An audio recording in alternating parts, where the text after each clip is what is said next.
പുതിയൊരു വീഡിയോയിലേക്ക് സ്വാഗതം ട്ടോ. നമ്മളുടെ ഇന്നത്തെ കാഴ്ചയും വിശേഷം എന്താണെന്ന് അറിയോ? നമ്മളുടെ പള്ളിയില് നോമ്പുതുറയുടെ വിശേഷങ്ങളാണ്. അതിനൊരു പ്രത്യേകത ഉണ്ട്. നമ്മളുടെ ഗ്യാങ്ങാണ് ഇന്നത്തെ നോമ്പുതുറ സംഘടിപ്പിച്ചേക്കുന്നത്. വൈകുന്നേരം ഒരു 5 മണിയോടുകൂടി എല്ലാ മച്ചാന്മാരും പള്ളിയിലേക്ക് എത്തിച്ചേർന്നു. അപ്പോഴാണ് ഈ ഒരു മനോഹരമായ കാഴ്ച കണ്ടത്. കുറേ അധികം പരുന്തുകൾ ആകാശത്ത് ഇങ്ങനെ വട്ടമിട്ട് പറക്കാണ് പള്ളിയുടെ മിനാരത്തിന് മുകളിൽ. നല്ല അടിപൊളി ഒരു കാലാവസ്ഥ. മഴക്കാറുണ്ട്, തണുത്ത കാറ്റ് ഇങ്ങനെ വീശിക്കൊണ്ടിരിക്കുന്നുണ്ട്.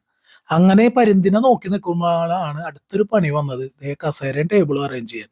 അത് കഴിഞ്ഞപ്പോൾ തന്നെ മറ്റൊരു പണിയും കൂടി വന്ന് തണ്ണിമത്തന്റെ തൊലിയൊക്കെ ചെത്തി ദേ ഇതുപോലെ ചെറിയ പീസുകളാക്കണമെന്ന് പറഞ്ഞു.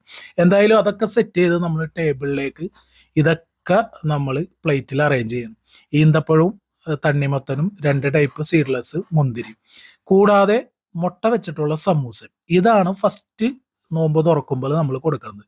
ചെറിയൊരു മഴ കഴിഞ്ഞ് അപ്പോഴേക്കും നമ്മൾ വെള്ളം കലക്കണ പരിപാടി തുടങ്ങി. കുറച്ച് കസുകസും മിന്റിന്റെ ഇതൊക്കെ ഇട്ടിട്ട് നമ്മളൊന്ന് നാരങ്ങ വെള്ളം കലക്കി. അപ്പോഴേക്കും നമ്മളുടെ ചെറിയ മച്ചാന്മാര് വന്ന് സീറ്റ് പിടിച്ചിട്ടുണ്ട്. അവന്മാര് ബാങ്ക് കൊടുക്കണേ പ്രതീക്ഷിച്ചിരിക്കുകയാണ്. എന്തായാലും ആ കാഴ്ചകളൊക്കെ കണ്ട് നമ്മൾ ഇരിക്കുമ്പോഴാണ് നമ്മളുടെ മെയിൻ ഒരു സ്പെഷ്യൽ വിഭവം വന്നത്, കണ്ണൂർ കോക്ടെയിൽ. ഈ ഒരു വിഭവം കഴിച്ചിട്ടുള്ളവരുണ്ടാവും, കഴിക്കാത്തവരും ഉണ്ടാവും. എന്തായാലും അടിപൊളി ഒരു വിഭവം ഉണ്ട്. അതിലേക്ക് ഇച്ചിരി കോൺഫ്ലെക്സും മാതളവും പിന്നെന്താണ് നല്ല അടിപൊളി അവലൊക്കെ ഇട്ടിട്ടൊന്ന് നമ്മൾ മിക്സ് ചെയ്യും. അതാണ് ഐറ്റം. ഇതിന്റെ മെയിൻ സംഭവം എന്ന് പറഞ്ഞിട്ടുണ്ട്, ക്യാരറ്റ് പുഴുങ്ങി പാലുമായി അടിച്ച് ചേർത്ത് ഉണ്ടാക്കുന്ന അടിപൊളി ഒരു കിടിലം വിഭവം തന്നെയാണ്. എല്ലാവർക്കും നോമ്പ് തുറ കഴിഞ്ഞപ്പോൾ ഇഷ്ടപ്പെട്ട ഒരു ഐറ്റവും കൂടിയാണ് ഈ ഒരു കോക്ടെയിൽ, കണ്ണൂർ കോക്ടെയിൽ. എന്തായാലും അത് നമ്മൾ ആ എല്ലാ ഐറ്റംസും കൂടി ചേർത്ത് മിക്സ് ചെയ്ത് ഇതുപോലെ ഗ്ലാസ്സിലേക്ക് ഒഴിച്ച് ഫില്ല് ചെയ്ത് നമ്മൾ ടേബിളിലേക്ക് എത്തിച്ചിട്ടാം. എന്തായാലും സൂപ്പർ ഒരു ഐറ്റം ആയിരുന്നു. എല്ലാവർക്കും ഇഷ്ടപ്പെട്ട ഒരു വിഭവം കൂടിയായിരുന്നു. ഇത് ദാഹം മാത്രമല്ല, വിശപ്പും മാറ്റും. അതാണ് ഇതിന്റെ ഒരു പ്രത്യേകത. എന്തായാലും ദേ സംഭവം കിടുക്കിയിട്ടുണ്ട്.